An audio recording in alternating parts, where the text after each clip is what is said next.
Hello everyone, দেখো আজকে mother's day উপলক্ষে আমার সোনাইকে নিয়ে একটুখানি পার্কে ঘুরতে নিয়ে গেছিলাম। আর আজকে সানডেও ছিল, তাই অনেক দিন পর একটু ওকে নিয়ে পার্কে গেছিলাম। জগদ্দল আর কালীতলার একদম মাঝখানে পার্কটা। পার্কটা বেশ সুন্দর, অনেক বড় এরিয়া জুড়ে। পার্কটাতে আমি ওকে ছোটোবেলাতেও নিয়ে গিয়েছিলাম, কিন্তু তখন গরিলাটা দেখে খুব কান্নাকাটি করেছিল। বাকি রাইডগুলো চড়েছিল, বাট 3-4 বছর পর এখন বড় হয়েছে বলে আবার নিয়ে গেছি। এখন তো খুব মজা করেছে, সব রাইড চড়েছে, এখন তো আর ভয় পায় না। তখন গরিলাটা দেখছিল আর খুব ভয় পাচ্ছিল। আর দেখো কত এনজয় করছে। আর সবগুলো রাইডই আমি তোমাদের একটু একটু করে দেখিয়েছি ভিডিওটাতে। দেখ, এই রাইডটাও সবচেয়ে খুব মজা পেয়েছে, বারবার চড়তে চাইছিল। আর একটা রাইড আছে যেটা গুহার মতন, মানে স্লিপই গুহার মতো, ওই স্লিপটাও বারবার চড়ছিল।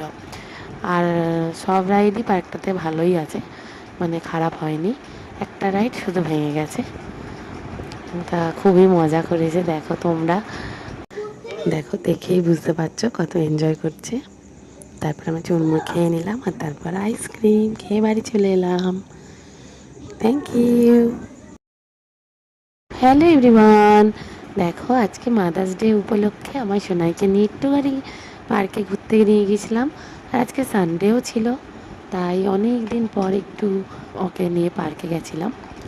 জগদ্দল আর কালীতলার একদম মাঝখানে পার্কটা।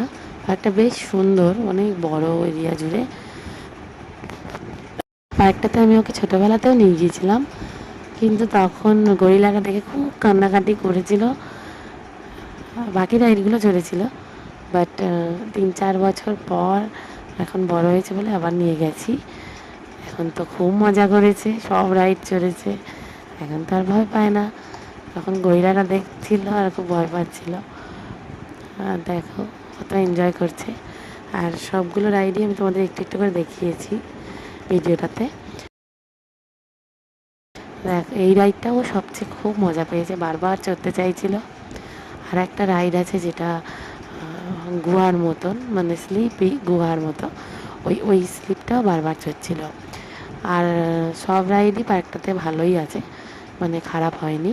একটা রাইড শুধু ভেঙে গেছে, তা খুবই মজা করেছে। দেখো তোমরা, দেখো দেখেই বুঝতে পারছো কত এনজয় করছে।